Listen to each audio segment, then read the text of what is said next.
When I first seen Colombia, that sky was the brightest, bluest sky that ever was.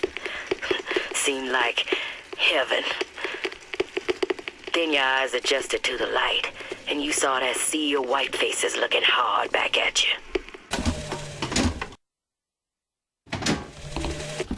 Days at Comstock house was simple. Hard work, sure, but simple. Wringing the linen, scrubbing the floors. Lady Comstock, she even had a kind word now and then. Almost enough to make me think I had a place in their world. God made foolish girls so he could have something to play with.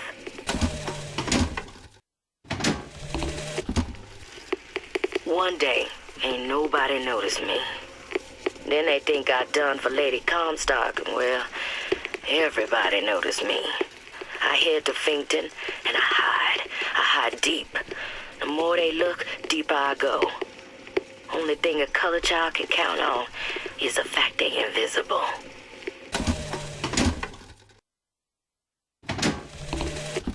When you force deep underground, well, you see things from the bottom up. And down at the bottom of the city, I saw a fire burning. The fire's got heat aplenty, but it ain't got no mouth.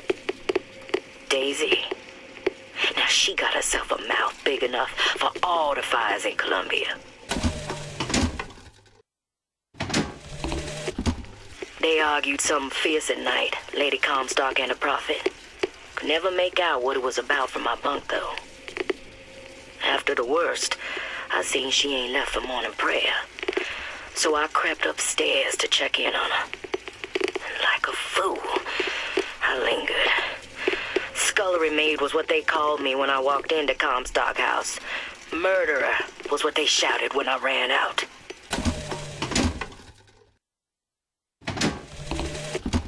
The one thing people need to learn is that fear is the antidote to fear. I don't want to be a part of their world. I don't want to be a part of their culture, their politics, their people. The sun is setting on their world, and soon enough, all they gonna see is the dark. Yeah, there's a war coming. You can smell it in the air. Fear, hatred, people dying every day. But how many more will suffer if we rise up? Violence begets violence. I know this. I've seen this. The rational mind argues for a peaceful solution to find a common ground, but what common ground is there to find for a father who watches his child bleed out in the street? How do you deny him his vengeance? I know that fire that burns deep inside. I know it all too well. And when the time comes, will I be able to stay the hand?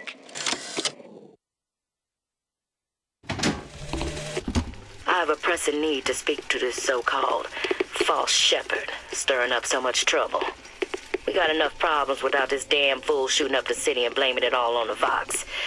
Though if he's amiable, yeah, he might be just the fellow we need for our immediate concerns.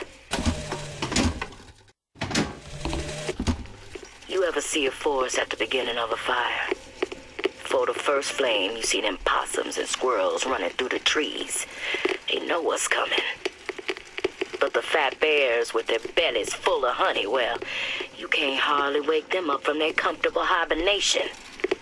We're going to Emporium, and then we gonna see what it takes to rouse them from their slumber. What's the price you willing to pay so that others may live free from the yoke? DeWitt knew the price and paid it willingly. And I sense what the Lutece twins will one day ask of me. So far, their counsel has served me well. Served the revolution well. If a bullet takes me, so be it. But to offer myself up as a lamb? When I come to my Garden of Gethsemane, will I play my role willingly? Or will I burn the place down to the roots? Change. That's what the people need. But sometimes I feel all I have to offer them is blood and fire. things they done to me, I can't forget them. I was Colombia's victim, and victimhood begets shame. Oh, what element of human experience is more corrosive than shame?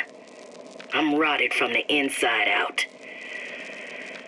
What do I have to offer this revolution except my own dark motivations? When all is said and done, what's more important to me?